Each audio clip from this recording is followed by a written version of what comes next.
In the middle of the Indian Ocean, there is an island that looks like something out of a tourist brochure. White sand, blue lagoons, and coconut trees bent by the wind. A postcard-worthy setting, but with one detail that changes everything. No one is allowed to enter.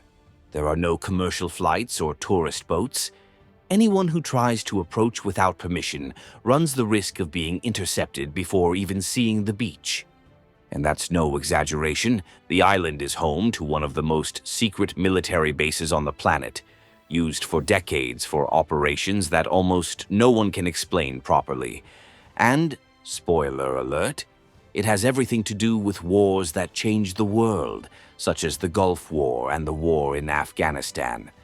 But the mystery isn't just in the planes that take off or the submarines that dock in its transparent waters.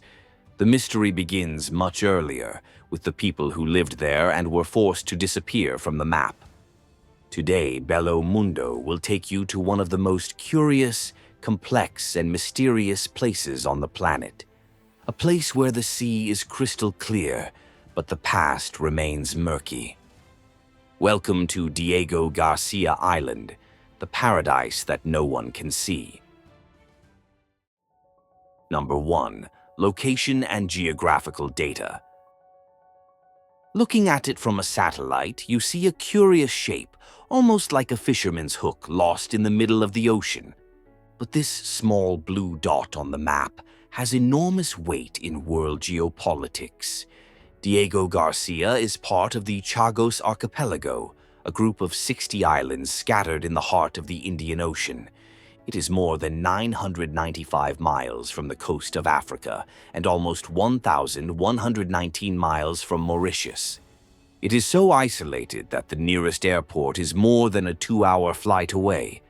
To understand what makes this island so coveted, just look closely at the map. Whoever controls this little piece of land also controls the sea routes, connecting the Suez Canal to the Strait of Malacca, through which much of the world's trade passes. It's like having a window open to half the planet. Almost everything that circulates between the Middle East, Africa, and Asia passes through there. Oil, gas, containers, supplies. It is too strategic a location to be ignored. During the Cold War, the United Kingdom and the United States quickly realized this. While the whole world was looking at the Atlantic and the Pacific, they had their eyes on this small, forgotten spot in the middle of the Indian Ocean. And they decided to turn it into a natural aircraft carrier. Diego Garcia's Central Lagoon is a perfect harbor. Deep, calm, and protected by coral reefs, it offers shelter for giant ships, oil tankers, and even nuclear submarines. It's as if nature itself had shaped the place to serve as a military base. But there was one detail that didn't fit into the plans. The island was not uninhabited, and what followed is what transformed Diego Garcia from a remote paradise into one of the darkest stories of the 20th century. Number 2. History. Long before warplanes landed on the island, Diego Garcia was a lost spot that almost no one remembered on the map.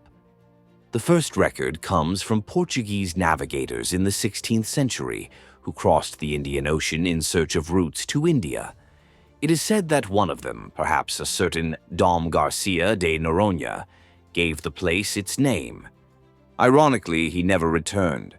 For a long time, the Chagos Archipelago was forgotten. It was only in the 18th century that the French decided to take possession of it and create a trading post for their commercial routes. They brought African and Indian workers to plant coconuts and produce oil, a valuable product at the time. Thus, the first permanent communities were born on the islands. Diego Garcia became a kind of mini agricultural colony surrounded by sea. There was no luxury, but there was life. Families lived in small villages, raised chickens, grew fruit, fished, and produced the famous copra, the dried pulp of coconuts used to make soap and oil. It was a simple, isolated life, but full of routine. When Napoleon fell and the British took Mauritius in 1815, They also inherited the Chagos Islands. Unlike the French, the British were not very interested in the place. They kept the plantations, but allowed the descendants of the former slaves to remain there, living under informal contracts and tending the coconut groves. These families created their own people, with unique music, dialect, and culture. Chagosian Creole, a mixture of French, Malayalam, and Swahili, is still spoken among the exiles today. It was a small, isolated, but stable society. For almost 150 years, life on Diego Garcia followed the rhythm of the sea. Sunny days, fishing nets, coconuts drying in the sun, until one day the empire that controlled it decided to exchange people for strategy, and paradise became a backdrop for war. Number 3. The island that was emptied. At the end of the 60s, the whole world was changing. It was the height of the Cold War, and the Indian Ocean became a key piece on the military chessboard of the great powers. The United Kingdom, which still controlled the Chagos, had just granted independence to Mauritius. But before handing over the archipelago, it made a quick and calculated move. It separated the islands from the new country and created the British Indian Ocean Territory, a bureaucratic name to hide a geopolitical move that smacked of a setup. The United Kingdom already knew what it wanted to do with Diego Garcia, and so did the United States. The Americans wanted an air base in the middle of the Indian Ocean, from where they could control sea routes and launch aircraft to any point on the planet. The British had the perfect territory for this, and the two decided that the partnership would be uncomplicated. There was just one small detail. The island was not empty. It was home to the Chagosians, descendants of workers brought centuries earlier from African and Indian colonies. They were fishermen, farmers, and coconut grove tenders. Simple people, accustomed to the rhythm of the tides and the sound of the waves, who never imagined they would be treated as an obstacle. Between 1968 and 1973, everyone was expelled. Entire families, about 2,000 people, were forcibly put on ships and taken to Mauritius and the Seychelles. No warning, no explanation, and no right to return. Reports say that British officers even poisoned the island's dogs to make it clear that no one would return.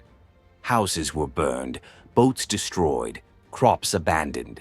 It was the beginning of the great silence of Diego Garcia. Meanwhile, trucks and tractors arrived carrying iron, concrete, and soldiers. The airstrip was built in record time. What was once a peaceful village became a modern military base, surrounded by radars, antennas, and walls. Within a few years, not a single native resident remained, only foreigners with badges and uniforms. Officially, the United Kingdom said the islands were uninhabited. A convenient lie for those who wanted to hide what really happened. And that's how Diego Garcia went from being a paradise to a piece of war, an island torn from those who called it home, transformed into secrecy and silence. Number 4. The secret base.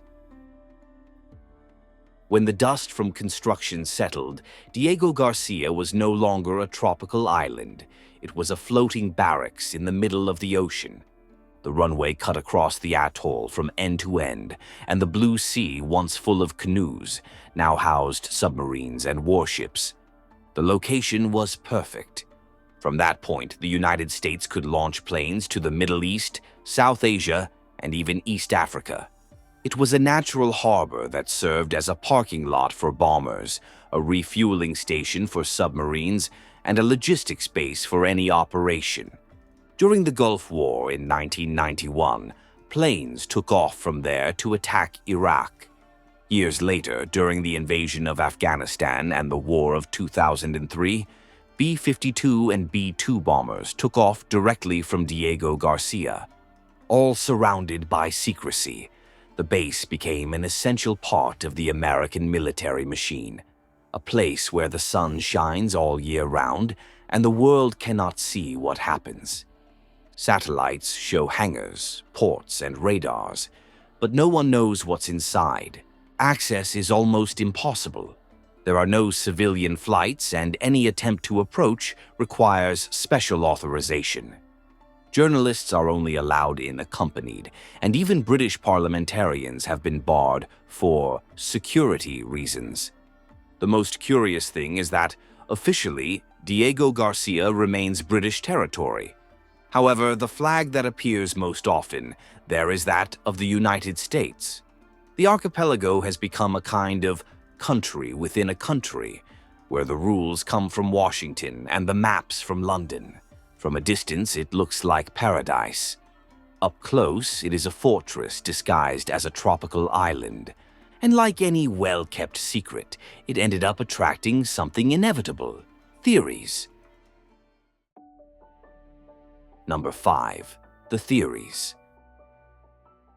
When a place is isolated for so long, it is natural for the mystery to grow, and this small island has become fertile ground for all kinds of theories.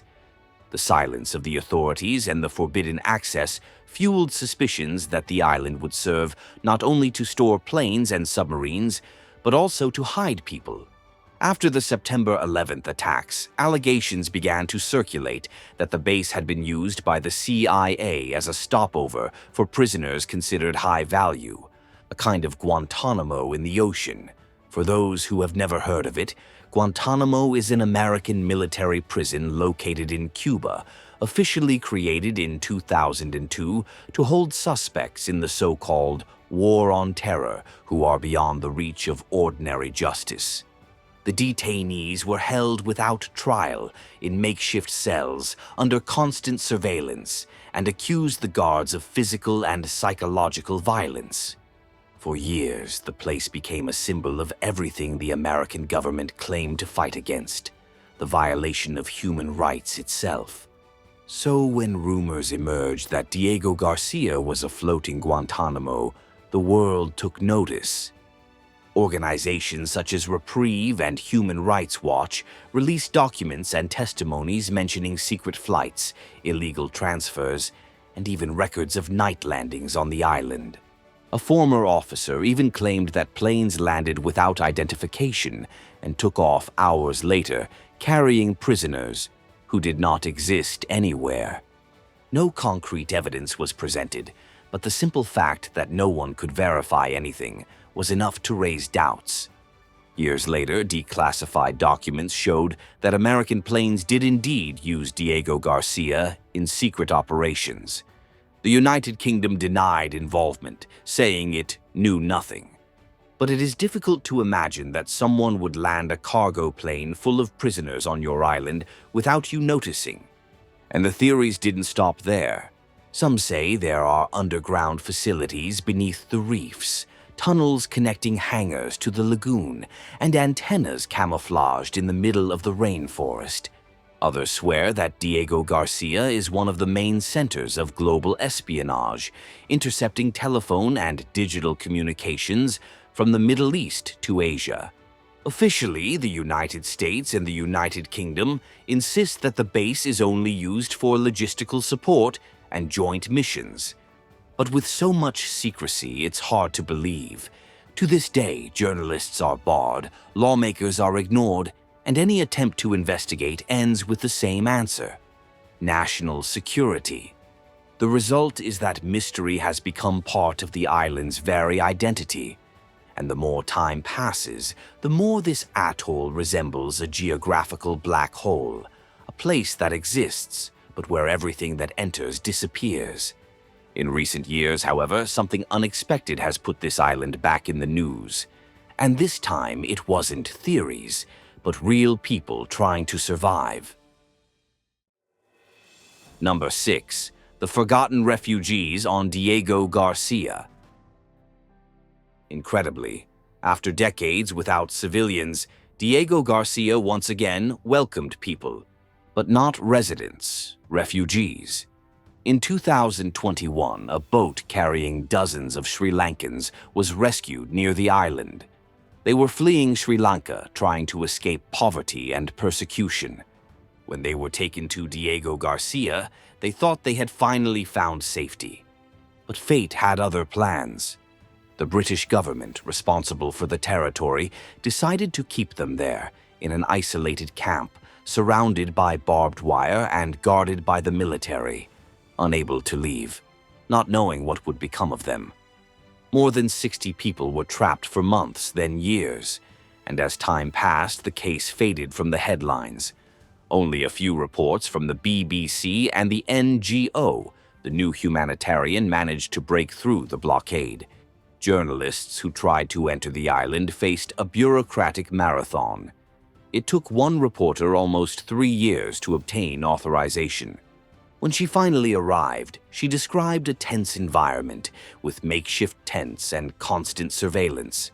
Hearings on the fate of the refugees were even scheduled on the island itself. But even judges and lawyers were barred from entering. And as my grandmother would say, where there's smoke, there's fire. This is the same method used anywhere that prohibits the world from seeing what really happens, and most of the time it's anything but pretty. A good example is Nauru. In 2001, Australia came up with a grim proposal to pay Nauru to become a detention center for refugees trying to reach its territory. Thus was born the Nauru Regional Processing Center, a camp run by the local government. Anyone who arrived in Australia by boat was sent straight to Nauru, where they faced overcrowding, abuse, and human rights violations. The situation was so serious that the International Criminal Court classified the practices as illegal, and the UN, together with Amnesty International, condemned the country. We have already shown this scenario in 2 videos here on the channel. To learn about this dark and disturbing side, be sure to watch Nauru, Poverty, Corruption, and Open-Air Prison, and The Dark Side of Australia. And it was in this climate of isolation and contradiction that a new discussion began: the political future of the island. Number 7. The New Sovereignty Agreement. After half a century of disputes and empty promises, the fate of Diego Garcia finally began to change. In 2025, the United Kingdom and Mauritius signed a historic agreement that put an end to one of the last colonial remnants on the planet. Under the treaty, the Chagos Archipelago, which includes Diego Garcia, officially returned to Mauritian sovereignty. But of course, nothing in this story is simple. The agreement guarantees that the military base will continue to operate for at least 99 years. In other words, the flags change on paper, but real control remains in the hands of those who have always been in charge. The United Kingdom has committed to paying a very high annual rent, around £101 million per year. This amount sounds impressive in official speeches, but it does not change much for the Chagosians scattered across Mauritius and the Seychelles. Many still live in precarious conditions and remain prohibited from returning to their homeland. For the Mauritian government, the agreement is a symbol of belated independence. For the United Kingdom, it is a way to end a diplomatic problem without giving up its strategic partnership with the United States. And for Washington, it is merely confirmation that its most important base in the Indian Ocean will remain secure and untouchable until the next century. In the end, Diego Garcia remains the same, an isolated paradise that carries enormous geopolitical weight behind the scenes. The difference is that now the map says it belongs to Mauritius, but the sound on the island is still the roar of military engines and the silence of those who were expelled more than 50 years ago. And you? Had you heard of this place before? What do you think really happens behind the gates of this island? Tell us here in the comments. If you liked the video, leave a like, subscribe to the channel, and activate the bell, because in the next destination, Bellomundo will take you to another surprising corner of the planet. See you then.